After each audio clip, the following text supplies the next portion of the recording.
Okay, so I'm back. I apologize for the last stream.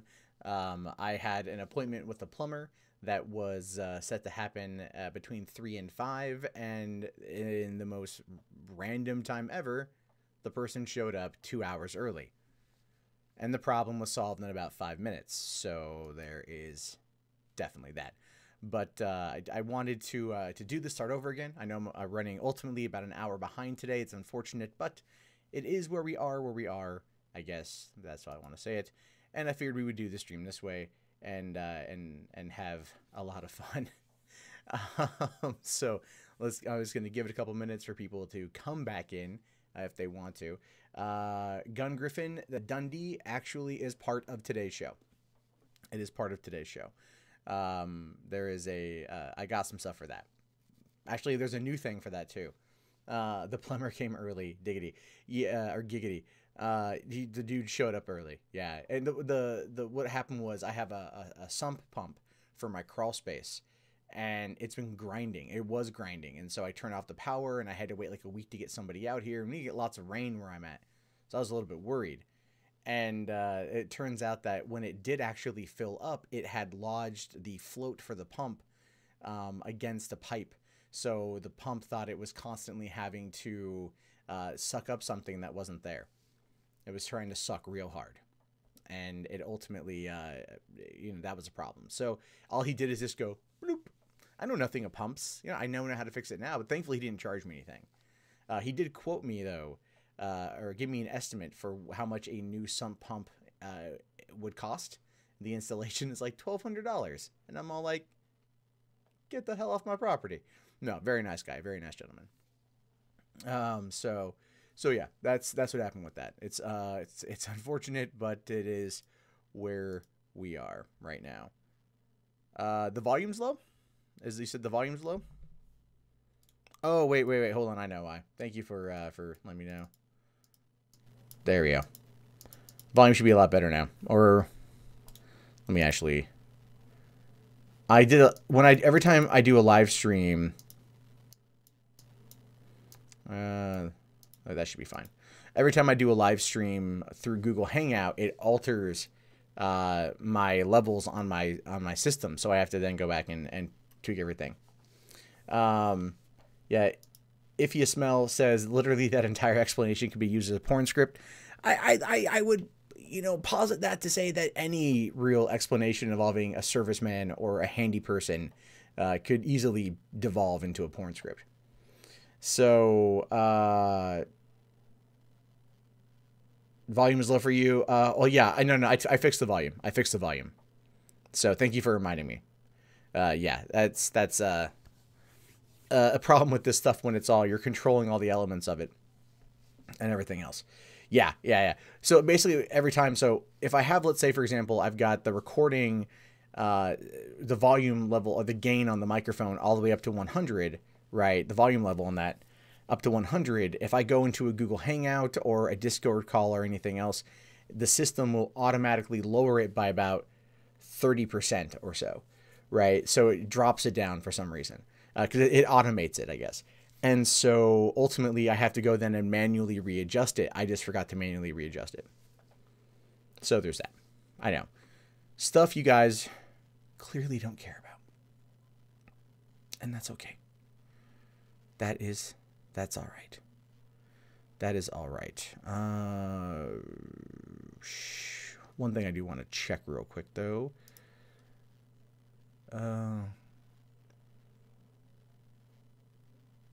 Oh, shit. Was there one other... Because I was looking at the Cloverfield stuff here that I've got for today. And there is... Looks like there's one thing that I missed. Crap. I hate when I do that. There's one thing that I missed. Let me go find that real quick.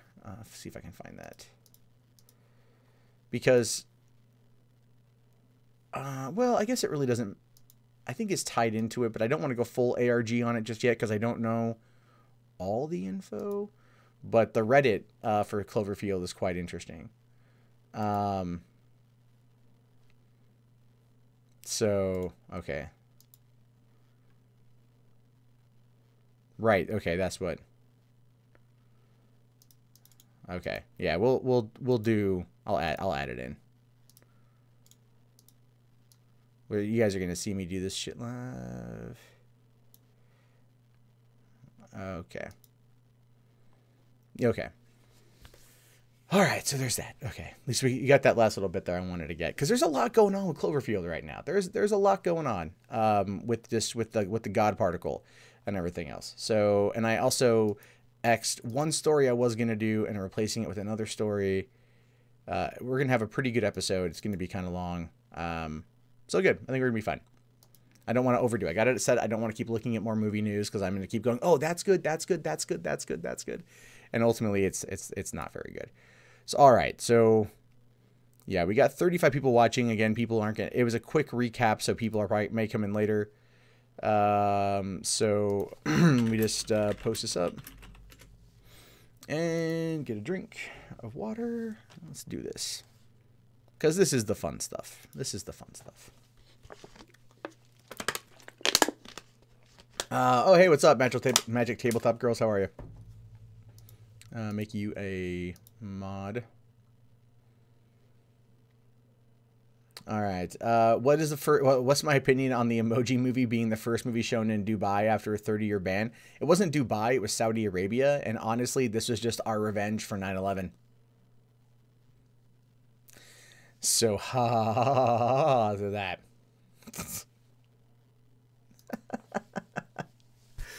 All right. So I'm going to begin. I'm going to go through the intro, go through the first story, and then, well, you know, I'm live. I don't know why I'm going to be introing anything. Let's just jump into the first story here. You guys are already here. I don't know why. Sometimes I feel like I know I'm pre-recording content that's going to be going out on its own, segmented out. But I also feel like sometimes I get in the mode of like, let's jump right into the show. Like I'm doing a pre-stream and then it begins as if I'm going to segment it out later on, but I'm not. So yeah. All right. So as we know, today is the 22nd of January, 2018. There's a lot going on with Hollywood right now. You know, we're in award season. You know, the Razzies were announced already. We're going to be talking about that here in a few. But first up, I gotta follow this up with Cloverfield news, or Cloverfield rumor per se. As you guys may know, I'm a huge fan of the Cloverfield universe. I spent the weekend watching a lot of like Cloverfield theory videos on YouTube to get caught up with everything.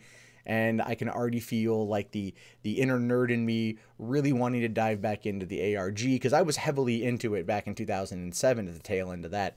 So I'm very excited to see what's going to happen now with the Cloververse or Cloverfield universe or whatever when it comes to the God Particle or Cloverfield 3, or the potential new title that it's going to be, that might be going under. Now, this is all coming from a Reddit thread, as you can see right here, and it's titled Interesting Find Regarding Title of Movie.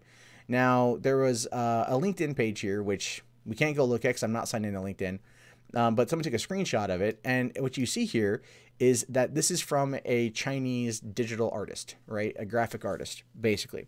And you can see that he worked on Justice League from 2017, Star Trek Beyond, which was a previous Bad Robot film, and Cloverfield Station.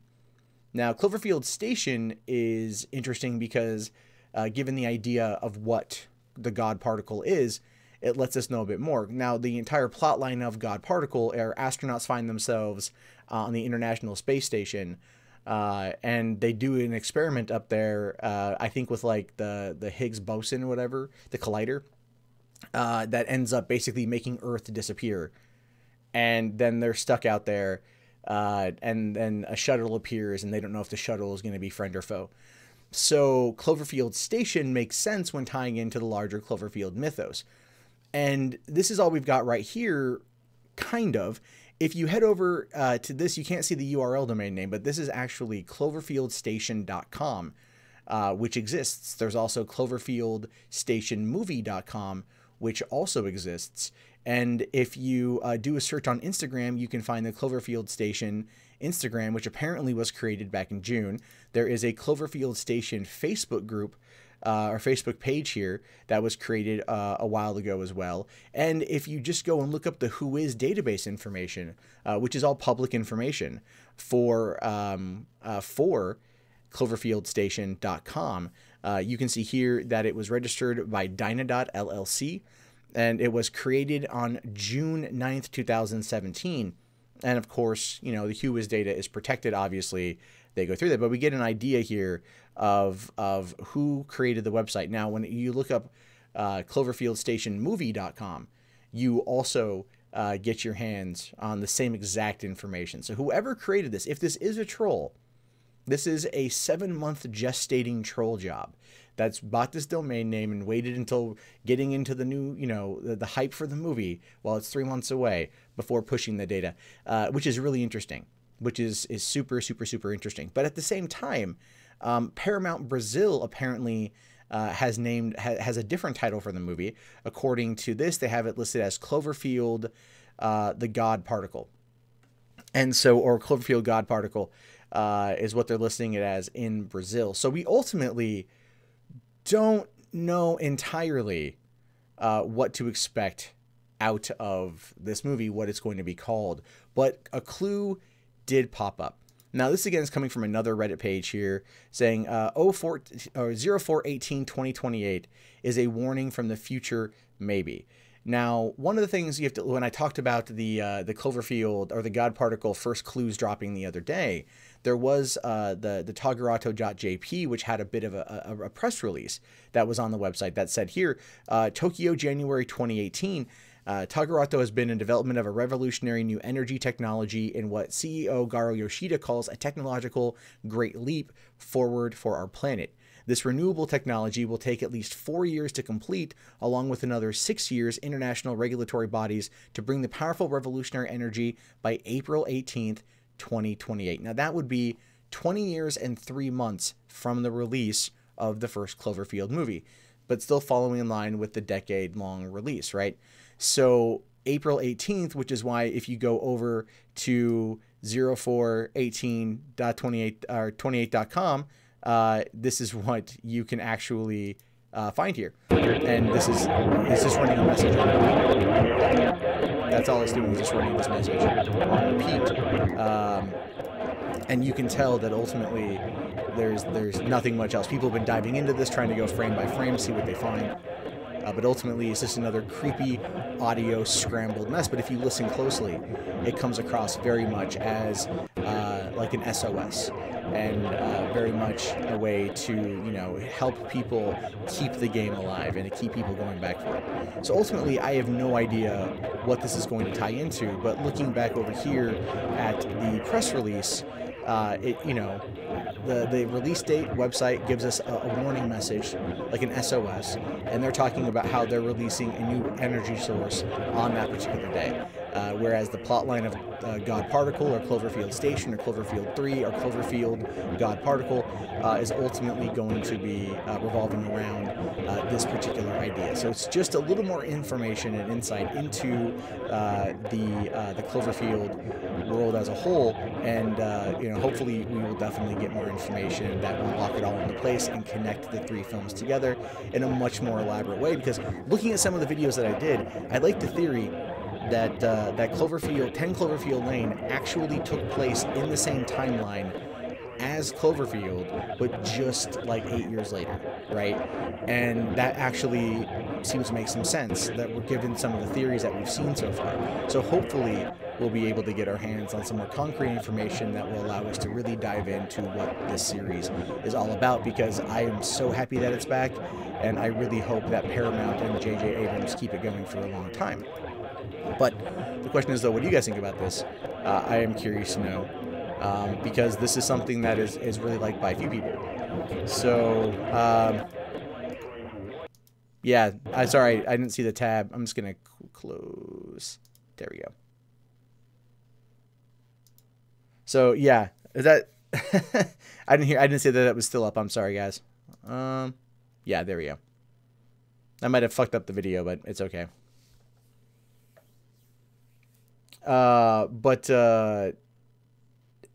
Yeah, so basically, I didn't see that. I feel bad. I'm still learning all this stuff technically, so. But yeah, I think it's going to be an interesting movie. I think it's going to be an interesting franchise, and I'm really hoping that they keep going, because Cloverfield for me has always been the big thing. It's always been a big thing I really like. I still watch the movie relatively frequently. I still think about it. The other day I was driving around with my girlfriend. We were trying to find instrumental music to like play for our daughter, and I put on the Roar, Michael Giacchino's Roar from the end credits, like the only musical track in the movie. And it was just, I still love that because it just invokes such an amazing 1950s sci-fi monster like creature feature style. So I enjoyed that quite a bit. Let's see here. HP Studio says, I'm glad I'm not the only one who enjoys Cloverfield, and do you hope to see Cloverfield Monster in other films or media? Well, here's the thing. If you really, really want to break it down, we have seen the Cloverfield Monster 2 more times, essentially. Go back and watch 2009 Star Trek, right? Go watch that one. And when Kirk gets left on the planet, right, where he meets Spock, there's that red monster. That red monster is basically the same exact design as Clovey. Same exact design. And then go and watch Super 8. And the monster, the alien in Super 8 is pretty much the exact same design as Clovey, just slightly more modified. But they are pretty much identical in nature. And the reason why is because it's the same artist who did all 3. And that's, I think, just like his kind of continuing way to connect it all together, because Slusho was in both movies. It was at the bar when Kirk meets Uhura in Star Trek, and it was in the gas station in one of the scenes in Super 8. And so there's been a lot of connectivity with that, because that's also appeared in an Alias, J.J. Abrams show there, and I think it popped up in a few other places. So Slusho's been around. It's kind of his connectivity, his snow globe, if you will. That's ultimately about that. So I think that it's going to be interesting when they really put together. Let me just close out some of these tabs, because I got so many freaking tabs open right now. I can't see what I'm working with here. But yeah, I think the God Particle is going to be super fascinating. Because I think 10 Cloverfield Lane was great. So let's jump over here to talk more about the person on the thumbnail, Harley Quinn. What we got going on right now is that Warner's is working on Birds of Prey and not Gotham City Sirens, which is a big deal, actually, because when Suicide Squad came out in August 2016 and went on to make as much money as it went on to make, which to many people's surprise was actually a lot, the big standout was Margot Robbie as Harley Quinn. And it's true, she did a really good job. And so obviously they wanted to find a way to capitalize on that. They wanted to find a way to build off that. And they basically started talking about, you were hearing reports that there were like 9 Harley Quinn-esque movies in development. 9. Like, this was something that Warner's was going to, sink their teeth into and never, ever, ever, ever, ever, ever, ever let go. And there's actually a solid reason for that. And this also has a lot to do with why Disney created the Planes franchise. It's all about merchandising. Now, when you think about DC-related products, especially in terms of, merchandise, what do you think is the number 1 seller? Oh, that's obviously Batman. That's confirmed. What's the number 2? Superman, Wonder Woman, the Joker, right? Aquaman? No. It is, in fact, Harley Quinn is the number 2 merchandise seller. And one of the big reasons why Suicide Squad was so successful with young women was that they went there to go see a kick-ass woman on screen, and they really, really, really liked it. That was a big part of that too. So yeah, ultimately representation matters, and that is where this whole thing plays out. Now, it says here that Gotham City Sirens is officially dead, at least it looks like. Last month, Margot Robbie said that she was working on a new movie featuring Harley Quinn and her girlfriends that wasn't Gotham City Sirens. According to the Wrap, Warner's is working on 3 movies that feature Harley Quinn. The first is obviously Suicide Squad 2, which makes sense, right, given the success of the first movie. And the cast is already training for it. They've posted some photos on Instagram. Now, the next up is Birds of Prey. Transformers spin-off Bumblebee writer Christina Hodson is working on the script. Apparently, Margot Robbie is a big fan of the Bird of Prey comics, and this lines up with what she said in an interview about a secret Harley Quinn movie. That would be great as a great opportunity to feature Batgirl as well. And I have a feeling that we're going to start seeing a lot more female comic book characters coming into the big screen. There's nothing wrong with this. The success of Harley Quinn and Suicide Squad, the success of Wonder Woman, it's time. It's definitely time. And I really want to see what's going to be going on with that. But also think about it like this too. Gotham City Sirens was meant to be the big, Poison Ivy, Catwoman, Harley Quinn movie that was, I think, would have been insanely good. But what happened ultimately was David Ayer was meant to, I think, write and direct that one, or at least direct. But then he went over to go do Bright for Netflix. And he even said, leading up to the release of Bright, that, you know, he was kind of worried about it because of the negative critical response to Suicide Squad was so massive in some respects that it just kind of like really threw him off his game. Now, Ayer is a very good director. If he's given the time to craft the right movie. I think Suicide Squad, him having 6 weeks to write the script that they shot and then to go off and shoot the movie, to have it do as well as it did under those circumstances, I think obviously, you know, I think it worked out well. But he's also going back over to Netflix to do Bright 2 because Max Landis is no longer in the picture due to the allegations made against him. And also ever since those, you know, ever since he was pulled off Bright and everything else, there's been no more claims made about Max, but we can talk about that later. So what you've got essentially is Ayer, I think, is not so much maybe done with the DCEU, but if he can find more creative freedom under Netflix, he'll probably stay with that, right? He'll probably stay with that because why wouldn't you? You know, Bright was it was a $90 million movie. It's actually one of the top things that Netflix has put out. Is it really pushed subscriber growth, and that's why they're going to make Bright their kind of, you know, main key franchise on the in terms of films for a while. Now, finally, the Joker versus Harley movie is still in the works. So you've got Glenn Ficarra and John Arequa in talks to write and direct. Robbie has worked with the duo before in 2015's Focus, which co-starred Will Smith. And that was actually quite a good movie. I really liked that. And the same was Whiskey Tango Foxtrot was also a good movie. I like that one too. So I feel like those guys might be able to handle that dynamic, because the dynamic between Margot Robbie and Will Smith's character in Focus was good. And so if they can maybe take that and exchange Will Smith for Jared Leto and have a kind of a weird romantic Joker Harley movie, it could in fact play out. At the same time though, and this is just me spitballing here, I'd actually rather see those guys tackle a Deadshot Harley Quinn movie, because the chemistry between Will Smith and Margot Robbie is very good. It worked with Focus. It worked very well with Suicide Squad. They had good chemistry together. And also in the Assault on Arkham movie, Harley Quinn and Deadshot bone. So, you know, I'm just saying, like, there's already kind of been a pre-established thing there. And if the Joker is just kind of being too crazy, if Jared Leto is just being too nuts, then focus on that and bring in someone else later on. But at the same time, that's pretty much what's going on. So basically, Gotham City Sirens, from the looks of it, is toast, which is unfortunate, because I really wanted to see Poison Ivy and Catwoman. I want to see them brought into the DCEU. I want to see how these characters operate with one another. But I get what they're working on, and DC at this point is doing a massive restructure. They are very much going to be probably focusing on smaller characters leading into a larger team up, and building a trilogy, building a franchise off of that now, versus where they were at before, which is definitely not that to the best degree. But hopefully, William Hanada will be able to take what he did with The Conjuring and push that with the DCEU and make these movies work really well. Because ultimately, I really want to see them. I really want to see what they accomplish, and I got nothing but high hopes. So what do you guys think about that? Death Network, you think anyone else hate Will Smith's Deadshot? Nah, man, I liked Will Smith's Deadshot. So Gold Fox, I was more interested in Gotham City Sirens than I was Joker versus Harley. You're still waiting for the adult film that stars Deadpool and Harley Quinn. Hypothesis, it's already out there. It's already out there. You can find it on Pornhub, man. I'm not saying that I've seen it. It just exists. So, a whole lot of pretty and a whole lot of crazy, yeah.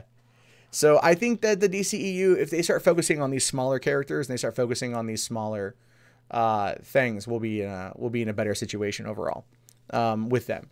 As much as I enjoyed Justice League for what it was, I still feel they screwed it by not allowing Snyder to finish it. I understand they were on a timetable and they had to make the decision that they did, and I don't fault them for that, but I still feel that we as fans were cheated out of that final vision, whereas Justice League was serviceable, but not as good as it could have been. So, oh, Hypothesis, why are you still talking about Pokemon, man? The only Deadshot you acknowledge is the guy who played him on Arrow. Yeah, Manu Bennett was great. If you really want to see him kick ass, watch Spartacus. He was Crixus He was really good in that. Also, the Hobbit trilogy, he was the main bad orc. So there's that. I would recommend that. Okay, so MoviePass, right? MoviePass is something that's been on the minds of everyone in Hollywood for quite some time. Is it going to save movies? Is it going to destroy movies? This is basically the question. There's no in between. Will this reinvigorate the theater-going experience, or will this, in fact, tank it? If you are AMC Theaters, you think it's going to tank it. If you're everyone else, you're just like, well, we'll take the damn money. Even other companies like Cinemark are doing their own standalone plan for trying to get the people to do the subscription service similar to MoviePass in order to get the free films, because they understand now that people like that type of membership plan and they like what they get off of it and everything else. And I think that might be a way to go about it, because if people feel they're getting a better deal, then they'll go see a movie or something. And really, movie theaters make all their money in concessions, so they should not care as much, to be honest with you. But MoviePass is essentially going to start going the route of Netflix or Redbox or whatever. Maybe not Redbox, but definitely Netflix, as the fact that the guy who co-founded MoviePass also co-founded Netflix. So they're going to start acquiring movies. All right, this is an interesting one. I do look at this as a bit of a dangerous thing, to be honest with you. So it says here that on the heels of hitting 1.5 million subscriber milestone and bringing on a new marketing chief, the subscription service for watching movies in theaters announced today that it's going to start buying movies too. The company says it will begin to invest in films so it can share in their success beyond the box office, including other platforms like streaming, DVD, and on-demand. Well, let's be realistic here. DVD is probably not where they're going to spend a lot of their time, unless they can get into something like a Redbox, right? Or they go and they find that, because people aren't really, like, people will buy, but the streaming and digital are now kind of where it's at. So, and they're probably going to want to buy films, acquire films that they can put on Netflix and share in the life expectancy post that, which would be interesting if they start then going the Netflix route and creating really good content, getting it in the theaters, and so on and so forth. I actually am totally okay with this, to be honest with you, because the movie theaters are ultimately controlled by the MPAA, and they're controlled by the 6, soon to be 5 studios, right? More likely the MPAA, which has every company has got stock in the MPAA essentially. So what you've got is a couple years ago, there's a great example for this. There was a movie called Hatchet, right? I think it was it was a low budget horror movie. They did a sequel. They've done a bunch of sequels, but they had Hatchet 2.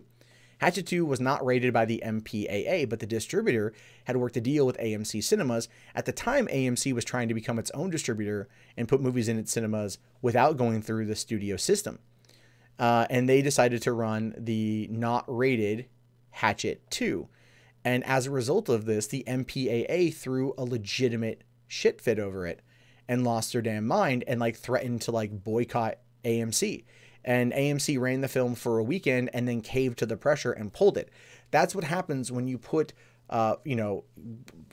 politicians that run a lobbyist organization, and they can basically go after the free market and bully the free market into doing what they want, which is one of the reasons why I'm actually okay with this kind of thing happening, because this could find a way to absolutely subvert the studio system, which I understand they want their money, they want their control. But they also need to remember, that they're not, they can be taken down. You know what I mean? So anyway, at present, MoviePass is seeing rapid growth thanks to dramatic cuts to its subscription pricing that rolled out last year. $10 a month, can't beat it. You can go to Costco right now, get a whole year for $90. Essentially, the company is subsidizing the cost of its subscription with the capital it raised from data firm Helios and Matheson Analytics. Now it's a majority owner. The idea is that MoviePass will operate in the red while growing its subscriber base and then hit some sort of break-even point in terms of revenue before funding runs out. Or perhaps HMNY is willing to keep piling on more cash until that point arrives. And that is definitely, and that's kind of the weird thing with MoviePass. MoviePass, I don't honestly believe is going to be a forever thing. I don't see how it can be. Right now, if there are people out there who got MoviePass that are using it every day, I've had it for a couple months. I haven't used it yet. So I'm essentially paying $10 a month for someone else to go see a movie. I like the idea of MoviePass. That's why I have it. And I want to use it. I'm hoping this weekend when my girlfriend's mom's in town and we have a little bit of time away from the baby, I can. But ultimately, it's something that I can't unless you're able to really hit that break-even point and to the point of profitability, it's going to be hard to see them actually do well. But this is where the acquiring movies comes into play, right? So if they can get the movie that comes on in to cinemas, and they can then have MoviePass users go see that movie, then they don't really have to pay out much outside of just giving the theater their cut, right? And the theater will get a percentage of that. So that actually would lower their amount of investment into it. And then when they sell it to streaming services, then they get all that money, or sell it on DVD or in demand, they get all that money. So ultimately, business-wise, it makes sense, especially if they four-wall the film themselves. Oh, damn. Yeah, okay, that's probably the idea. So here's what four-walling is. Four-walling is when you go and you take your movie to a cinema and you say, I want to rent out this movie theater for this amount of days to show my movie. I'm four-walling it, right? And that's actually what you have to do in many cases in order to get a film to be even nominated for an Academy Award. You got to four-wall it. You got to get it into cinemas for at least a week to create a box office paper trail. So what you do is you do that. You put the movie out. You then have all, you alert all of your MoviePass users about it. They go and they see it, because at this point now you have direct marketing right to the people that are there. They watch it, they tell their friends, or they take their friends, or so on and so forth. You make a big deal out of it, some kind of spectacle, right? While you're not paying out as much to the theaters will then, the theaters are still getting their money, but you're paying out less overall. And then you just put it on streaming and you make more money that way. So anyway, ultimately that's kind of what I would say. That's what I think would happen with this one. So, but now HMNY believes it will eventually be able to sell the data and insights gained from large subscriber bases studios, who could then do targeted marketing for their films to the most active moviegoers. But here's the deal with that, though, is more people are still walking away. So they have to make it a big enough deal. Now, the model, of course, is risky, and theater owners like AMC have already lashed out against the service, claiming its low-cost tickets are devaluing the movie-going experience. If they're still getting their money, what the hell do they care? But maybe MoviePass has found a sweet spot in terms of what a large number of consumers are willing to pay and actually go into the movies. After all, movie ticket prices have risen over the years, but the attendance is hitting record lows. With all of their options to watch movies these days, not to mention the peak TV moment ushered in by the streaming era, these in-theater experiences face tough competition for consumers' time and money. And that is true. That is true. I mean, at this point now, as much as I'm a fan of movies, I still just relatively prefer to watch a lot of it at home. It's just easier that way. And I don't mind buying movies on home video. I buy a lot of Blu-rays. It's a collection thing. I will buy a lot of Blu-rays and I'll watch them. I like to own them. And so I got a 4K TV, not the best sound system in the world, but I have a comfortable chair. I don't have to worry about anyone on their phone or anyone talking during a movie, and I can just do it at home. So who knows? The whole platform is going to change in the next 10 years. Movie going as we know it is going to change. MoviePass is trying something new, and that's why I definitely support it and wish them the best of luck. But what do you guys think about this? So,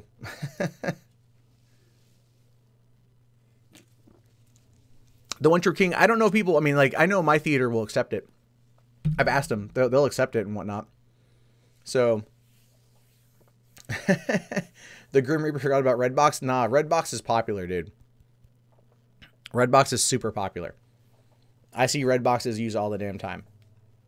I haven't used it in a while myself, but it's still, Redbox is, it's pretty good. I ended up picking up, Lego Batman from them for I think it was $7 on Blu-ray or something. I ended up getting it. So it was a really solid, really solid price. Because Warner likes to charge now $25 for their movies on Blu-ray. Just wait 2 months or something, and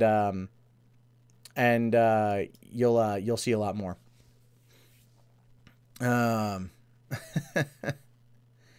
So all right, let's tab over here, okay?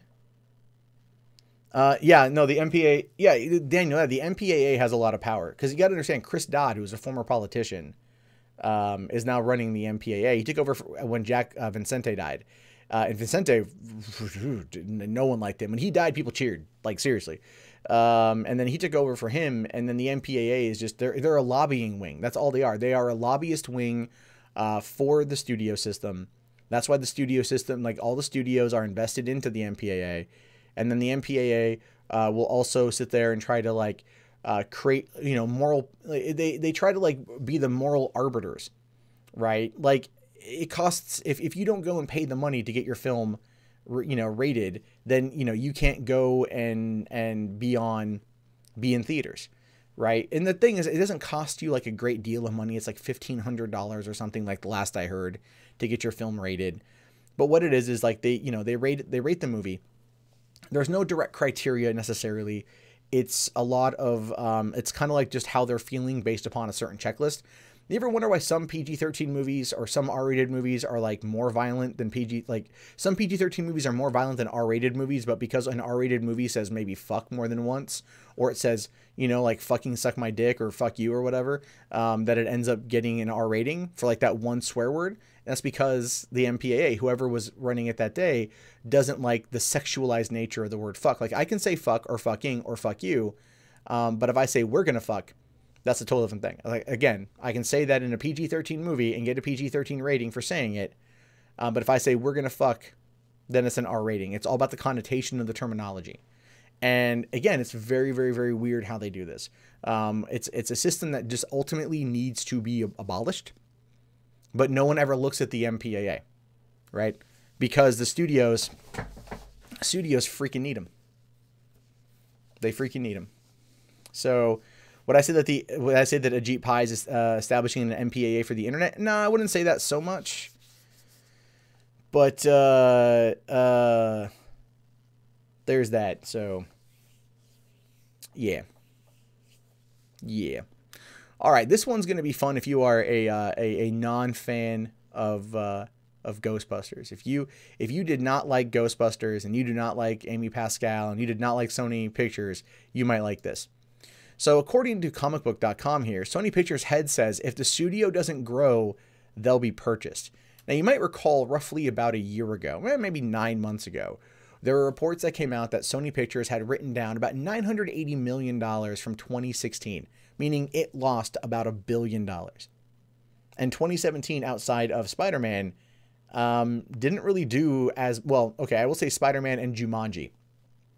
Jumanji is a straight up success. $700 million worldwide. It's a Sony movie, you know, came out right before Star Wars. Right after Star Wars. It's done really well. And that's the whole point. Jumanji's done really well. It's a Sony movie, so they'll run on that one. But ultimately, they've been in a lot of trouble for a while. Now, I did say that Marvel Disney would buy Sony to get Spider-Man back. I was wrong. They went after Fox, so I'll admit that. But I still think there's talks in there for Spider-Man. I still think that if they don't grow, they'll be purchased, but they'll sell off Spider-Man in order to keep themselves around. They've also lost the James Bond franchise. They're not being distributed through them anymore. That I think has a lot to do with the fact that Spectre had like a $300 million budget and failed to gross that back. So, you know, they've made some questionable choices. So it says here, in a panel discussion at the NATPE conference, Sony Pictures Entertainment Chairman Tony Vinciquerra, and I'm probably just mispronouncing that, said that if the business he leads doesn't see growth in the near future, then it may be put on the market to be sold. And I think a lot of people have seen this coming. The Sony's PlayStation division is making them a lot of money, even though VR is effectively dead. They're still making a lot of money there, and like that's like their top entertainment, I guess you could say, category that's earning them money. Whereas Sony Pictures isn't, and a lot of like Sony electronics really aren't outside of the PlayStation. And I think they do like home insurance sales in Japan that does pretty well too. But ultimately, PlayStation is kind of like their bread and butter. So we can see that Sony Pictures is having problems, and many people out there who didn't really care for Sony Pictures under Amy Pascal or the fact that Tom Rothman is currently running the show would be glad to watch them fail. Now, he says here that if we don't grow, we'll be somebody's purchase. I didn't take the job to do it for a year and sell the company. Well, no, you didn't take it for that, but it could still happen. It could still totally freaking happen.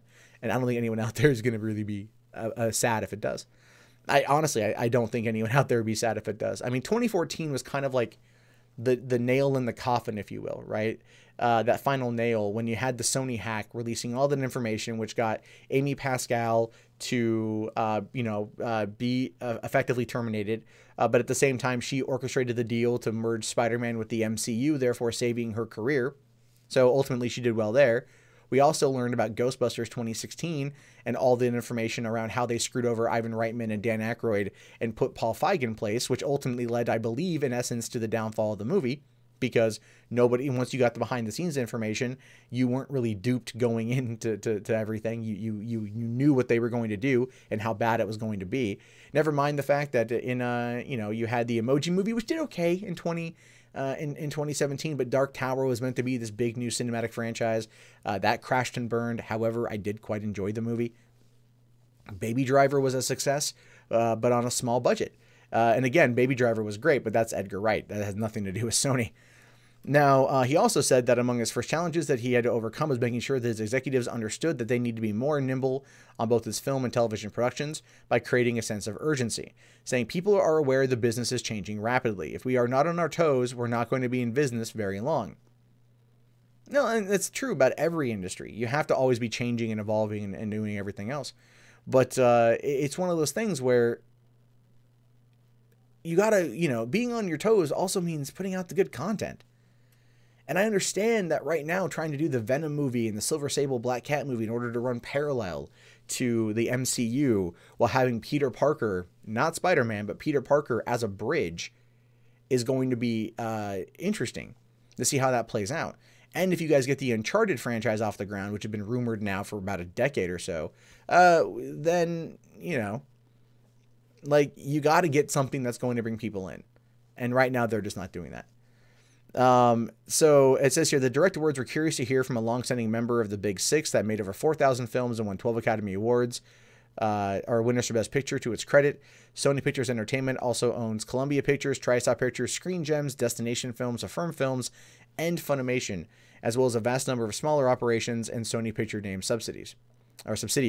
So they have a big stay in the industry, but they're just not hitting it. Now, television I think they're doing okay on television. Like the Goldbergs on ABC is run through Happy Madison Productions. Happy Madison, I believe, has pretty much always been with Sony. So that is a Sony TV show that is going to ABC. So they're doing well there. Breaking Bad was a Sony television show. And so they do well television-wise, and that might be where things go. I wouldn't be surprised if Columbia Pictures, TriStar Pictures, Screen Gems, and the other ones get sold off while they keep the television side of things, because they probably see that right now we're in a golden age of television, another peak golden age of television. And I think that's what he's saying here, that if you're not on your toes, they're going to get bought out or they're going to have to sell. And I think he's more or less referring to being on your toes in regards to television versus films. But if Sony goes under, again, I don't necessarily think anyone will really miss him all that much. Besides, it might be the only way to get Spider-Man wholly back to the MCU, including all of the characters. So yeah. What do you guys think about that one? Sony owns Funimation, man. Sony Classics is great. I will say that. I do like Sony Classics quite a bit. They put out some good stuff. So Spectre had a $300 million budget. It was a reshoots, I think. Like they shot in Mexico. They shot all over the world. Bond movies go for realism. They don't mess around on that kind of shit. So yeah, there's that. It's a crazy thing. But all right, let's get into probably the last story of the day, because my voice is starting to go out a little bit, and everything. I'll just get through the I'll save the other thing for tomorrow. So we'll do that. But anyway, the Razzies. All right, that's always fun. The Razzies are a nice the anti-Oscars, and it causes a lot of problems. People get really mad at the Razzies, even though people in Hollywood have now come to expect that if they're in a big budget tentpole movie, there is a high chance that they'll be nominated. But it's usually a couple choice movies every single year that really do kind of set the bar. So it says that the Razzie nominations here: Jennifer Lawrence, Tom Cruise among Hollywood's worst. Seriously. So here's the list for what's up, right? Worst picture: Baywatch, The Emoji Movie, 50 Shades Darker, The Mummy, Transformers, The Last Night. Now, I've only seen a couple of these. Baywatch, the trailer was great. The movie was not. It really wasn't. It was trying so hard. The Emoji Movie I've avoided, but it looks like garbage. So I don't expect the Emoji Movie to win. I don't. 50 Shades Darker is garbage. Oh, it's so bad. It's not as bad as 50 Shades of Grey. I will admit that. 50 Shades Darker felt more like a Cinemax movie without any porn you can whack off to. Like, that's kind of what it felt like to me. The Mummy, that wasn't, I didn't think it was horrible. Transformers The Last Night, I haven't seen it, but ultimately I didn't want to. I got like 30 minutes into Transformers Age of Extinction, and I just was like, I can't. It's so hard. It's so difficult. Worst actress, Katherine Heigl, Unforgettable. Really? Because I forgot she was in that movie. The movie looked interesting because, like, in the trailer, it looks like you watch Katherine Heigl masturbate while looking at computers, and I'm just like, that's realistic. We all do that. Dakota Johnson, 50 Shades Darker. It's not that Dakota Johnson was bad in that movie. It's just that her and Jamie Dornan have like zero chemistry. They have zero chemistry. Casting them as Anastasia Steele and Christian Grey was just a bad casting choice on both parts, especially Jamie Dornan. Jennifer Lawrence for Mother. I haven't seen the movie, but everything I've heard about the movie is garbage. In fact, that's actually the most controversial pick. People on Twitter are furious. They said she was great in Mother. The movie was bad, but she was phenomenal. She was phenomenal because she was in a relationship with the director at the time. Of course, he's going to make her look good. Tyler Perry, Boo 2, and Medea Halloween. Did anyone go see Tyler Perry's Medea Halloween? Yeah, I mean, I'm sure they did. They made a sequel, so obviously, but still, it's Tyler Perry. Emma Watson, The Circle. That came out last year?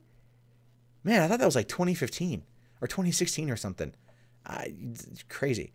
Worst actor, Tom Cruise, The Mummy. Tom Cruise was Tom Cruise in The Mummy, so I don't think that's fair. Johnny Depp, Pirates of the Caribbean, Dead Men Tell No Tales. Johnny Depp was Captain Jack Sparrow. There's some good moments with him in there. There's a little uneven moments with him, but I think ultimately he did it well. Jamie Dornan, 50 Shades Darker, he's gonna win. Zac Efron for Baywatch. It was Efron playing this kind of like douched up bro version of Efron. It wasn't horrible, actually. Again, the biggest problem with Baywatch was more the story was pretty bad, but the characters were kind of funny. Mark Wahlberg for Daddy's Home 2 and Transformers The Last Night. Yeah, I can see that. Worst supporting actor, Javier Bardem for Mother and Pirates of the Caribbean, Dead Men Tell No Tales. I did not like Captain Salazar in the last Pirates movie. He tried. It was the over-enunciation. It was the CG on the character. I wasn't a big fan of it, so I could see that one. Russell Crowe for The Mummy. Again, I think you're just stretching with that. Josh Duhamel for Transformers The Last Night. Mel Gibson for Daddy's Home 2 and Anthony Hopkins for Transformers The Last Night. You know they're just going to be picking on that movie. Worst supporting actress, Kim Basinger, 50 Shades Darker. She was pretty bad.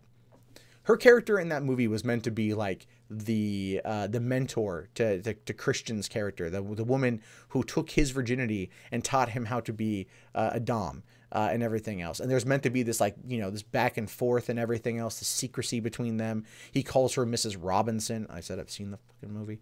And as a result of that, like when they have their big climax in the movie, like when it's all found out, it was just like, it was so stupid. Sophia Botella, The Mummy. Again, you're just kind of picking on it. Laura Haddock, Transformers The Last Night. Funny thing about Laura Haddock, little tidbit, little trivia of information. She has had 2 roles in the Marvel Cinematic Universe. 2. She was Star-Lord's mom at the beginning of Guardians of the Galaxy. And if you go back to Captain America, the First Avenger, when he's in a bar, I forget where in the movie, but he's in a bar and there's a blonde woman in a red dress that walks past him. That's Laura Haddock in that movie too. And there's been an ongoing theory with MCU fans that was actually Star-Lord's grandmother at the time. So it's, probably not true, but I just thought that was interesting. Goldie Hawn for Snatched. Anything, or how is it that she got a worst supporting actress for Snatched, but yet worst actress, we don't see Amy Schumer for Snatched. Goldie Hawn, come on, man, that's a low blow. And Susan Sarandon for A Bad Mom's Christmas. Everything from A Bad Mom's Christmas is pretty bad. Bad Moms is not a good franchise. Worst on-screen combo. Any combination of 2 characters, 2 sex toys, or 2 sexual positions, 50 Shades Darker. Yeah. Any combination of 2 humans, 2 robots, or 2 explosions, Transformers The Last Night. Any two obnoxious emojis. Johnny Depp and his worn out drunk routine. Ooh, that's a burn. Tyler Perry in either the ratty old dress or the worn out wig. Ooh, that's a good one. I'm gonna say that again Transformers Last Night's gonna win that, or it's gonna be 50 Shades Darker. Worst remake, sequel, or ripoff. Baywatch, Boo 2, 50 Shades Darker, The Mummy, or Transformers. You can see which movies are really honing on this year. Right, you can see what they're really honing on. Worst director, Darren Aronofsky for Mother. Michael Bay for Transformers, James Foley, 50 Shades Darker, Alex Kurtzman, The Mummy, and Tony Leonidas for the Emoji Movie. I'm going to have to go probably Michael Bay's going to win that, but I think if they're really wanting to piss off people, go Darren Aronofsky. The Razzies they like to anger people. They like to do that. And they do it with, obviously, ripping with good intentions and whatnot, but people take it seriously. Right. And so obviously, if you really want to anger people based upon the response that the list has got, give it to Mother. Everything Mother that's in that category, give it a Razzie. So and that's basically the Razzies right there. That's what they're planning on doing. And the way I see it is, the 5 movies they're picking on are pretty, like, I like The Mummy. I like Pirates of the Caribbean. Baywatch wasn't the greatest thing I've ever seen. 50 Shades is pretty bad. And Transformers, I just can't bring myself to actually watch. I do want to, but I just can't do it. Michael Bay doesn't care. And like him not caring about making these movies makes me not want to care. I mean, Age of Extinction was just like, there was a lot of stuff going on, but just a horrible movie. Nothing you cared about in that film, which is unfortunate because it's Transformers and you should care because it's part of my damn childhood. But anyway, the salt that will flow from the awards when they are announced the day before the Oscars, I think on March 2nd or March 3rd, is going to be a lot of fun to behold and then make fun of. So, yeah, let's take a couple minutes for some final questions. There's a last award there? I thought I got everything. Oh, I missed the worst screenplay. You know what? Honestly, same thing. Same thing. It's the same movies. It's just they picked on the same 5. It doesn't matter. I think it's fine. I think it's fine. I think we're okay there. So, but yeah, if you there's not a lot that ultimately came out of this. So I don't know. The Razzies are definitely the Razzies, and I feel like we're just kind of in a weird age. Oh shit, I'm on the wrong one. There we go. Back at the right one.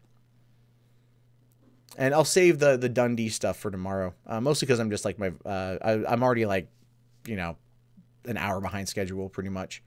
So let's see here. All the Transformer movies sucks, though we'll never get a good one. The first movie was pretty good. You gotta at least give it to the first movie. Should Disney buy MIB and Ghostbusters? Maybe. Fox had more properties. X-Men Fan 4. Yeah, no, Jack, you're right. Fox had more properties that tie in to what's making the money. I get that. No, I get that. I didn't even know Fox was going to be on the chopping block. Like, Sony made sense given how much money that they were losing. So that and the deal already being in place with Spider-Man. So to me, that made more sense. But when they said, oh yeah, this whole Fox thing happened, it's all like, what? Wait, what? What in the fuck? So the MCU wouldn't give us an R-rated Venom. Well, the MCU might, actually. That might change. Because if Bob Iger keeps allowing it to be R-rated, if it's profitable, not so much if it's popular, if it's profitable, then they might keep it. They might. They're going to have to realize that is something that people want to see. I mean, the Punisher series on Netflix is rated R. It's rated R. Those series get pretty dark. Look at the sex scenes in Jessica Jones, right? Like, they're pretty graphic. Like, they're pretty, not like graphic, like sexual, like, there's a lot of sexuality there. So clearly aimed at a more mature audience, and the audiences respond to that. And so I understand Disney has that wholesome image, but there was a big thing in the 90s with Miramax films and like Jefferson in Paris, which was a Nick Nolte movie with a lot of nudity and sex in it. And there was all these articles at the time, all this moral panic surrounding that movie and Miramax and them saying, oh, because Disney owned it, Disney's peddling sin, and so they've dealt this for a while, but I'm really hoping that they don't like cave, But ultimately, it's probably going to be an inevitability. Have I seen the new Godzilla film? I haven't yet. I want to. Is it good? I've heard good. I saw it up there last night. I just haven't had the time. I ended up rewatching Thor Ragnarok last night. I found a copy. The sex scenes don't show boobs. No, they don't show boobs, but the sex scenes are like they break a bed. She's like thrusting and grunting. I mean, it's like, you know, you're talking high level PG-13. You're talking TV, like TV MA, absolutely. So Luke Evans wants to return as Dracula. That'd be cool. It won't happen, but that'd be cool.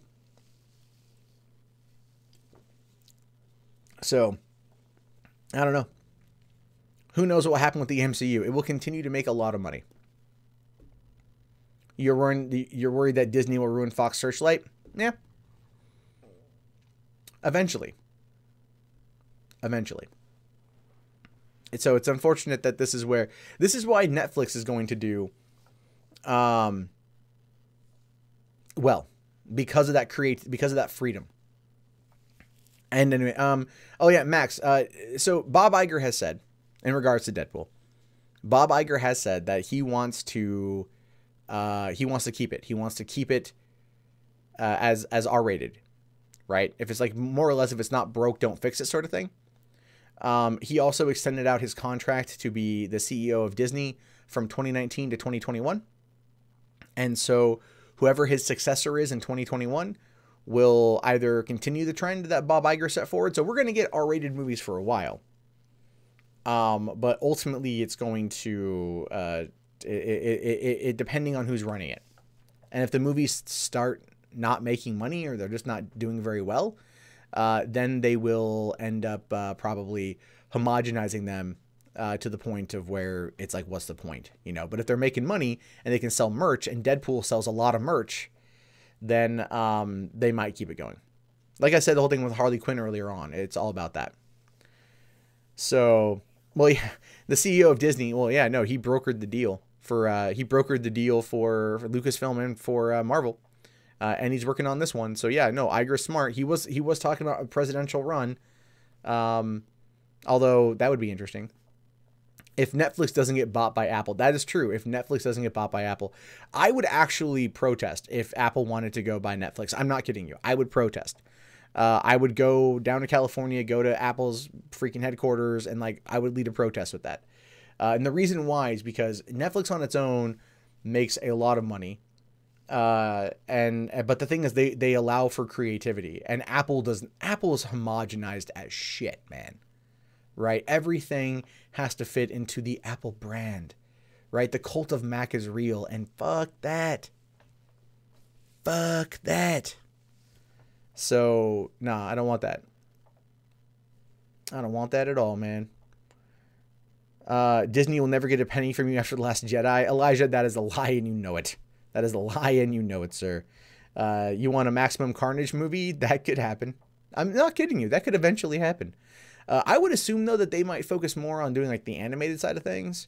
But really, if you want to look at like Marvel in terms of animation, when they had the Lionsgate was doing the animated films like the Ultimate Avengers and Hulk versus Wolverine, Hulk versus Thor, which are fucking awesome, and like the Doctor Strange and the Invincible Iron Man movies, and they were putting out those animated films. Those things are rivaling the Warner Brothers animated movies, straight up rivaling those. And then when Disney took them over, they had like that Agents of S.H.I.E.L.D. with the Punisher and Black Widow, but it was done in the form of a fucking anime, right? Like, what in the fuck? Where's the consistency, jackholes? Like, that was the thing in the DC comic or animated movies at least have some form of consistency. They did. Nowadays they've been off doing some weird shit, but I will say Gotham by Gaslight does look pretty cool. So, how would I feel about a Star Wars Planet of the Apes crossover? You know what, man? I'd fuck it. Put it in a comic book. Put it in a fucking comic. Oh my god. We may have to sacrifice our third Infinity War viewing to support DP2. Yeah, that's true. That's probably true. That is probably. How many pennies will Matt give Disney to watch Frozen 2? No. You have to understand. I have never paid a cent to watch Frozen 2. I worked at a theater from its opening to when it came out on DVD. That was fucking like 4 months. And I've heard Let It Go more times than I think most parents who have children who love the movie. And I hate the movie.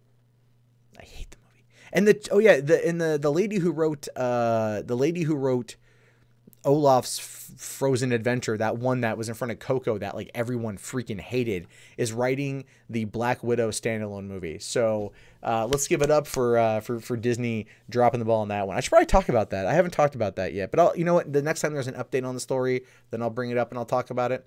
So yeah, but yeah, that's going on. How long until Disney officially buys out Pokemon? I don't know, man. I don't know. I don't think Nintendo would ever give it up. There is a Star Trek Planet of the Apes comic book crossover. That's awesome.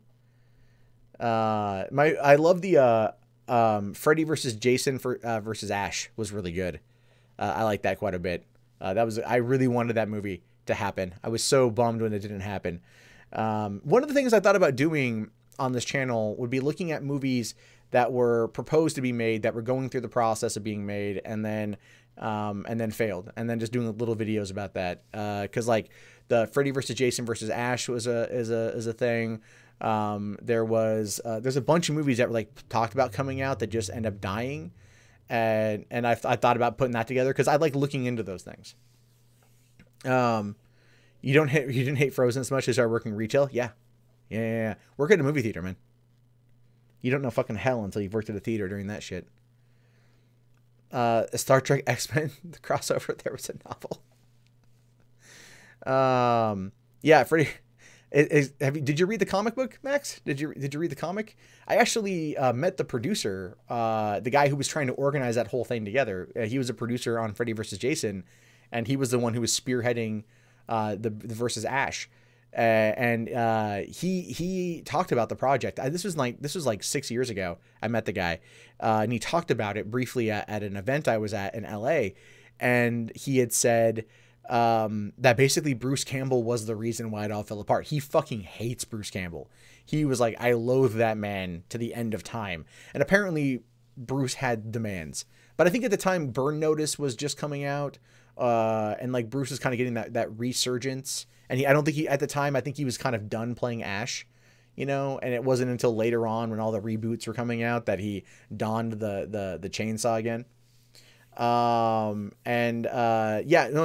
That particular script for Freddy versus Jason versus Ash is what the comic became, that 6th issue.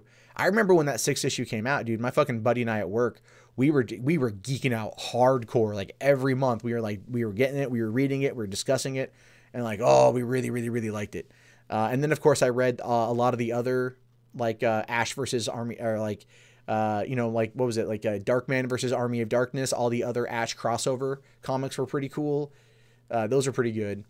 So, yeah, they've done a lot with Ash in that regard. But the producer of that movie very much blamed Bruce Campbell for it. He said that he said that his exact quote was, Bruce Campbell is the most miserable son of a bitch I've ever met. That was the exact quote that he used. And I remember it because I was kind of shaken, but I was like, what? Really? That's crazy, man. So yeah, I thought about slasher movie cinematic universe. You know what, Mishork? That's actually been pimped around for a while. I mean, if you think about it, the Freddy versus Jason is a slasher film cinematic universe.